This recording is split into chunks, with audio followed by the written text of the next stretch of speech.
Good afternoon, and thanks for joining us. The death toll from the Texas floods has risen to at least 119. Over 160 are missing in the Kerr County area, including 5 Camp Mystic campers and 1 counselor. President Trump and the First Lady say they'll visit Texas on Friday. Authorities in the state are currently putting together a timeline of events to share with the public. Kerr County officials urged residents to shelter in place and to avoid areas of destruction. Here's the county sheriff. As of 8 a.m. this morning Central Time, there are 95 deceased. I'm going to kind of break down the numbers for you. On adults, there's 59, unidentified 14. Children, 36, unidentified 13. Camp Mystic currently still has missing 5 campers and 1 counselor.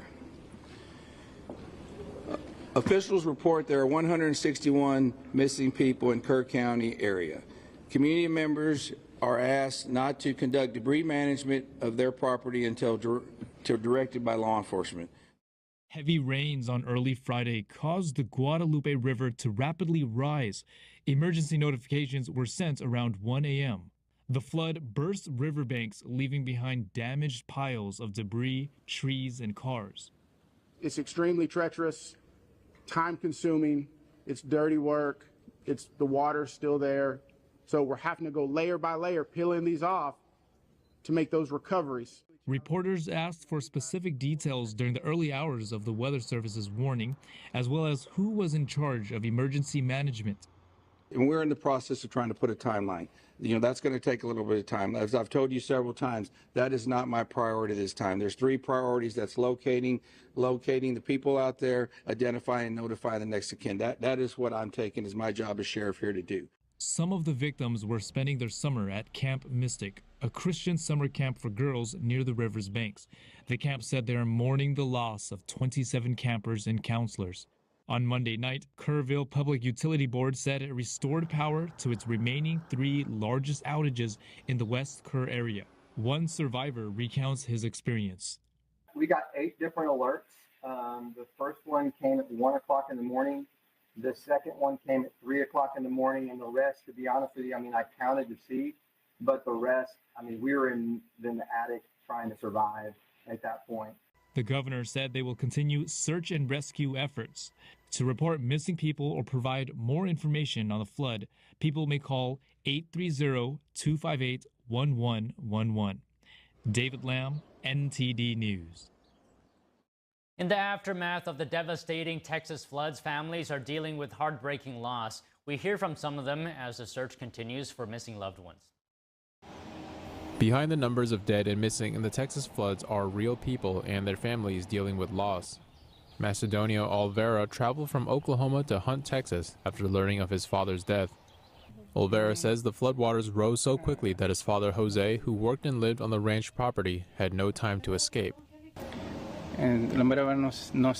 Truly, I don't know exactly how it happened, but the water rose to the top of the mountain so quickly that it didn't give time to do anything. His stepmother is still missing and the search for her continues. The family only has a vague idea of what happened after hearing from a witness. My stepmother, we haven't found her yet. We're still on that. We keep looking for her. I think they both left the house, but she slipped and he grabbed her. And from then on, they weren't seen anymore. There was another person who told us the story like that.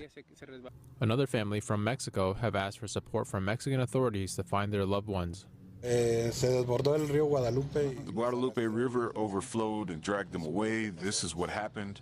It took their house, destroyed it, and the water washed away my nephew, his wife, and their 2-year-old son. Leonardo Rangel and his family were reported missing after the flood. Their older son survived. According to Mexican media, Rangel's family back in San Miguel de Allende learned about their disappearance through social media and WhatsApp. San Miguel de Allende's mayor Mauricio Trejo said Monday authorities were working to bring aid to families. Most of the deaths were in Kerr County and the county seat of Kerrville, a town of 25,000 residents. As search, rescue, and recovery efforts continue, Kerrville residents are trying to help the animals left behind. At a local pet shelter, 18-year-old college student Brooklyn Mosey with a black kitten in her arms. And it's been devastating, really. So I've been praying a lot for God to send me something. And then the other night, this little angel ran up to me like just crying straight up to me. She's home from college for summer vacation and initially volunteered to foster him, but ended up taking him home again. We are actually trying to find his parents. I'm not trying to steal him.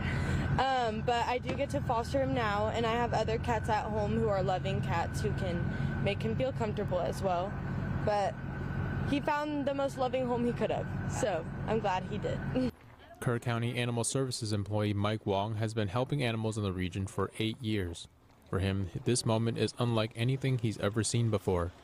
You see trailers and RVs and tiny homes and just everything. Big trees that have, 100-foot trees that have been here for 100 years or more, and they're all knocked over, bent over.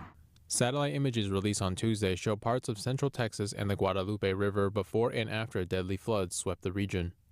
Texas Governor Greg Abbott said Tuesday the bodies of 94 flood victims, about a third of them children, have been recovered in Kerr County alone. A Texas-based cloud seeding company says it's facing threats and harassment following devastating floods in central Texas. The CEO of Rainmaker Technology says the company is being falsely blamed for causing the floods, even though their operation was over 150 miles away and days earlier. He insists the rainmaking effort was small, brief, and stopped immediately once forecasters saw more moisture moving in from the Gulf.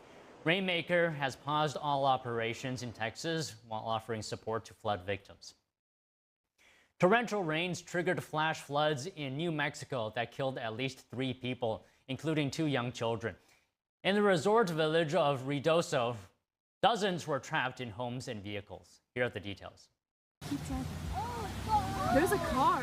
Major flooding in the New Mexico mountain village of Ruidoso. Emergency responders carried out dozens of rescues after floods swept through the community. A time-lapse camera captured the dramatic rise of the Rio Ruidoso Tuesday afternoon. Local artist Caitlin Carpenter sought shelter in a riverside brewery. Then she saw something unbelievable: her friend's home floating down the river. Luckily, there was no one home.